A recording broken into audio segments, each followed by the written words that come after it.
Seguimos en primer plano. Julio Vargas les acompaña este domingo. Reiteramos, nuestro compañero Napoleón de la Cruz está de vacaciones. Miren, durante esta semana también él ha seguido la justa lucha del Grupo ACE de Media porque se reconozca su derecho, porque se reconozca y se mantenga reconocido la posesión que tiene sobre el Canal 3 y todas sus dependencias. Una acción que quiere ser ignorada por otros empresarios que quieren apoderarse, ¿no?, de la frecuencia. Sin embargo, la ley habla y cuando se está del lado de la ley se puede ser como David frente a Goliat y aún así tener la certeza de que se saldrá victorioso, justamente como pasó en la historia de David contra Goliat. Nosotros queremos compartir con ustedes una historia de nuestro compañero Nino Germán Pérez, quien aborda, ¿no?, precisamente la coherencia de los estamentos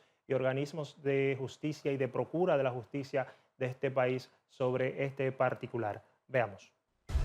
Las sentencias han sido dictadas por diferentes tribunales, incluyendo la Suprema Corte de Justicia a favor de Indotel, Franasil SRL y el periodista Daniel Cántara, sobre la titularidad del Canal 3 virtual, rechazando las acciones y pretensiones de Telemicro. La Procuraduría General de la República, estado jurídicamente en contra de la Sociedad Corporación de Televisión y Microondas Rafa S.A. Telemicro, en los procesos judiciales que ésta ha impuesto en justicia contra el Instituto Dominicano de las Telecomunicaciones Indotel y Franasil SRL, donde esta última posee la titularidad legítima y programación normal del Canal 3 virtual. Muestra de ello lo constituye el recurso de casación que conoció la Suprema Corte de Justicia en su tercera sala, donde la Procuraduría General de la República emitió su dictamen en fecha 2 de abril del 2024, siendo totalmente en contra de los planteamientos de Telemicro y a favor de los argumentos de Indotel, teniendo como resultado la sentencia número SCJ TS 25-2023 del 26 de febrero del 2025, donde Telemicro perdió. Igual postura jurídica argumentó y solicitó contra Telemicro la Procuraduría General Administrativa en fecha 20 de octubre del 2025, cuando se conoció el recurso contencioso administrativo interpuesto por Telemicro contra la resolución número 080-2022 del Consejo Directivo del Indotel, ante la tercera sala penal del Tribunal Superior Administrativo, la cual dictó sentencia número 003004-2025 SSEN 00740 en fecha 25 de noviembre del 2025, que rechazó en todas sus partes dicho recurso de Telemicro. Ahora solo se espera del mismo órgano igual coherencia con su dictamen ante las salas reunidas de la Suprema Corte de Justicia, que conocerá el recurso de casación interpuesto por Telemicro contra la mencionada sentencia de la tercera sala del TSA. Nino Germán Pérez. Estuvimos viendo la situación, ¿no?, con este excelente reporte de Nino Germán Pérez y vamos a quedarnos en el ámbito judicial porque a principios de esta semana sucedió algo que muchos creían era bastante lejano, por decirlo de alguna forma.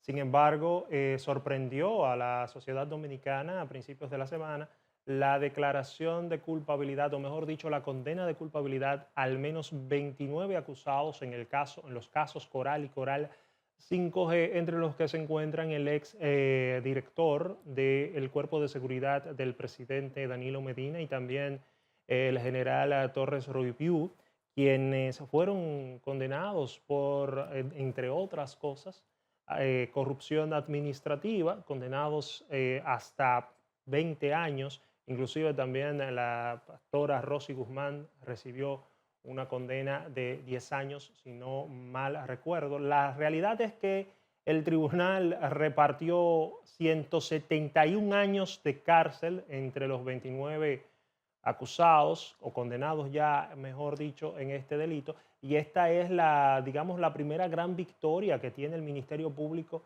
desde que asumió estas persecuciones del delito de corrupción desde el PEPCA en el 2020-2021, que fue cuando se presentó el primer caso. Recordemos que hay casos todavía pendientes, como el caso Medusa, que es el que más incidentado, mejor dicho, ha sido durante todo el proceso y que es el que se encuentra en una etapa más temprana, aunque ya entró en juicio de fondo. También está, me refiero al Medusa, también están otros casos que deben ser y son conocidos como el caso Calamar, que sabemos que recientemente fueron absueltos, o mejor dicho, dejados fuera de la acusación a los exministros José Ramón Peralta de la presidencia y Gonzalo Castillo de Obras Públicas y Comunicaciones, que ha presentado sus aspiraciones a la nominación presidencial por el Partido de la Liberación Dominicana y muchos aseguran que será él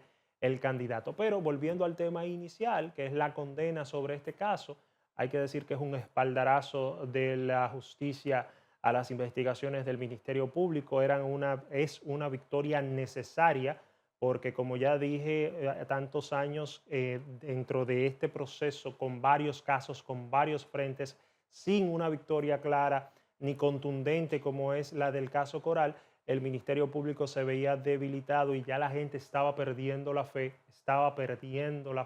y la confianza en las acciones de los fiscales del Ministerio Público, y más cuando vemos casos como el del exfiscal Aurelio Valdés, que en vez de proteger, digamos, los intereses de la nación, quiso proteger los suyos propios por encima de estos, y ya sabemos dónde está, siendo juzgado por aceptar sobornos en el caso de Senasa y Senasa 2.0, y también ahí se mete en esa carpeta el caso de Onco 14, que es el del oncológico de Santiago, quien también está involucrado con esta estructura que desfalcó, por así decirlo, al Seguro Nacional de Salud. Vamos a ver un poco más a detalle la decisión del tribunal en el caso Coral, a manos de nuestro compañero también, el Nino Germán Pérez, quien trabajó el tema y nos hizo un resumito. Vamos a verlo.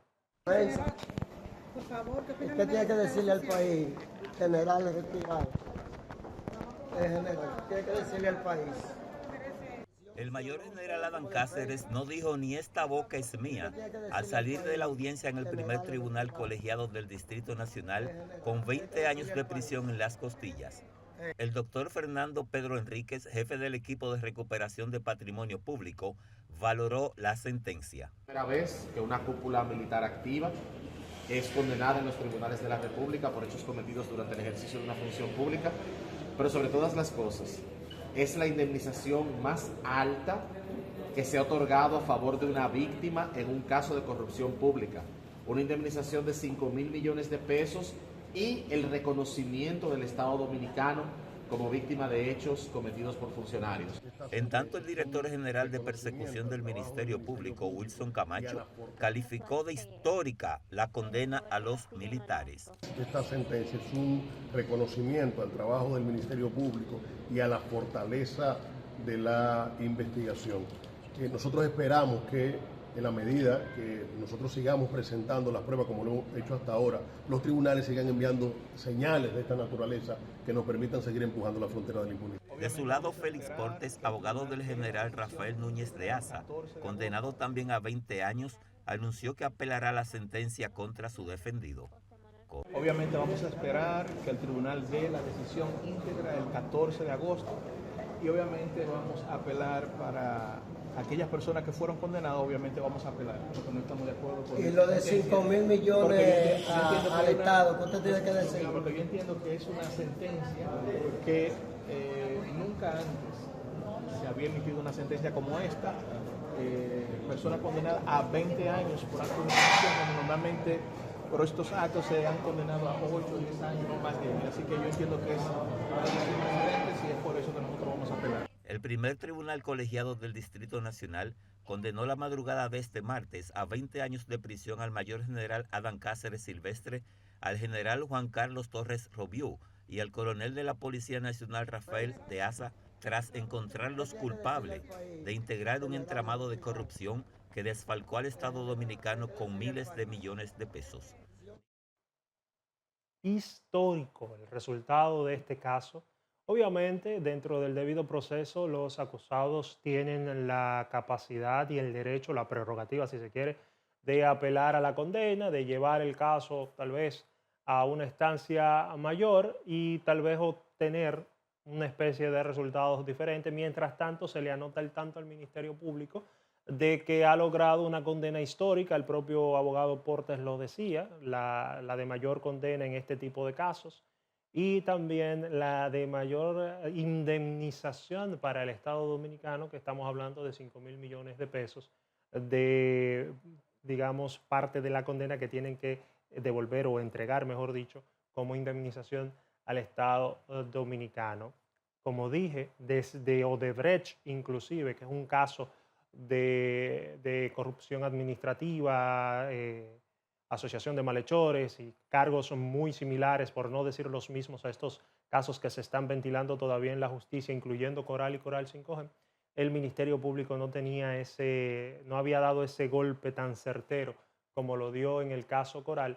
Y esperemos, ¿no? Esperemos que la robustez de los expedientes de los demás casos, la solidez de la presentación de los argumentos de los fiscales sigan dando como resultado estas consecuencias, y que aquellos que han de robar al Estado, que aquellos que han de hacerse de la cosa pública para beneficio personal y propio, paguen como tengan que pagarlo, siempre y cuando se respete el debido proceso. Y hablando ya en términos judiciales, por así decirlo, hay que decir que hay otro proyecto que de alguna u otra forma no satisfizo a la sociedad dominicana, y estoy hablando del Código Penal, que debe entrar en vigor en el próximo mes de agosto de este año. Recordemos que la ley, la normativa del Código Penal sigue siendo la anterior, porque todavía hay un espacio vigente que se dio para que la gente y los jueces, magistrados, abogados, instituciones y sociedad en general, por decirlo de alguna forma, se acostumbrara al nuevo Código Penal que debe entrar en vigor en agosto, como ya dije, y que entonces no hubiera mayores problemas por su aplicación. Sin embargo, hay elementos en este código, elementos nuevos y situaciones que el legislador, que es el que hizo el código, se las dejó a la decisión del juez, y un juez no puede hacer una ley, un juez no puede hacer un código, no puede hacer un artículo, tiene que ceñirse obligatoriamente a lo que dice la normativa. Es decir, no puede inventársela, no puede establecer una condena para una violación que existe la violación pero no existe la condena. Es decir, es una normativa en blanco, como se conoce en el argot jurídico.